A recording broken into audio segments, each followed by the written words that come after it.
രാജ്യസഭാംഗം സ്വാതി മലിവാളിന്റെ പരാതിയിൽ മുഖ്യമന്ത്രി അരവിന്ദ് കെജ്രിവാളിന്റെ മാതാപിതാക്കളെ പോലീസ് ചോദ്യം ചെയ്തേക്കും. വിഭവ് കുമാർ സ്വാതിയെ ആക്രമിച്ച സമയത്ത് കെജ്രിവാളിന്റെ കുടുംബം സാക്ഷിയായിരുന്നു എന്ന മൊഴിയുടെ അടിസ്ഥാനത്തിലാണ് ചോദ്യം ചെയ്യൽ. അതേസമയം പോലീസ് നടപടികളിൽ സഹതാപ തരംഗം സൃഷ്ടിക്കാനാണ് ആം ആദ്മി പാർട്ടി ശ്രമിക്കുന്നത്.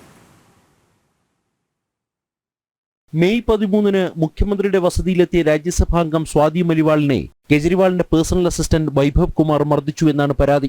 മുഖ്യമന്ത്രിയുടെ ഭാര്യ സുനിത കെജ്രിവാൾ, മാതാപിതാക്കൾ എന്നിവർ സംഭവ സമയമുണ്ടായിരുന്നു. തന്നെ വൈഭവ് കുമാർ മർദ്ദിച്ചതിന് കുടുംബവും വീട്ടിലെ ജീവനക്കാരും സാക്ഷിയാണെന്നാണ് സ്വാതി മലിവാളിന്റെ മൊഴി. ഈ മൊഴിയിലെ വാസ്തവം തിരിച്ചറിയുക മാത്രമാണ് ഉദ്ദേശമെന്ന് പോലീസ് തന്നെ വ്യക്തമാക്കുന്നു. അതേസമയം മുഖ്യമന്ത്രിയുടെ കുടുംബത്തെ ഡൽഹി പോലീസിനെ ഉപയോഗിച്ച് കേന്ദ്ര സർക്കാർ പീഡിപ്പിക്കുകയാണെന്നാണ് ആം ആദ്മി പാർട്ടി പരത്തുന്ന ചിത്രം. വൃദ്ധ മാതാപിതാക്കളെ പ്രധാനമന്ത്രിയുടെ നിർദ്ദേശപ്രകാരം ഡൽഹി പോലീസ് വേട്ടയാടുന്നതായും AAP ആരോപിച്ചു. ശനിയാഴ്ച ഡൽഹിയിൽ പൊതുതെരഞ്ഞെടുപ്പ് നടക്കുന്ന പശ്ചാത്തലത്തിൽ സഹതാപ തരംഗം സൃഷ്ടിക്കുകയാണ് AAP ലക്ഷ്യം. മദ്യനയ അഴിമതിയിൽ മുഖ്യമന്ത്രി അരവിന്ദ് കെജ്രിവാൾ ജയിലിലായത് പാർട്ടിയെ തകർക്കുക എന്ന BJP അജണ്ടയുടെ ഭാഗമാണെന്നും സ്വാതി മലിവാൾ BJP ഏജന്റാണെന്നുമാണ് AAP നൽകുന്ന പ്രചരണം.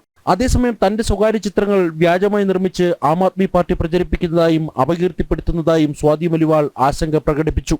ജനം, ഡൽഹി.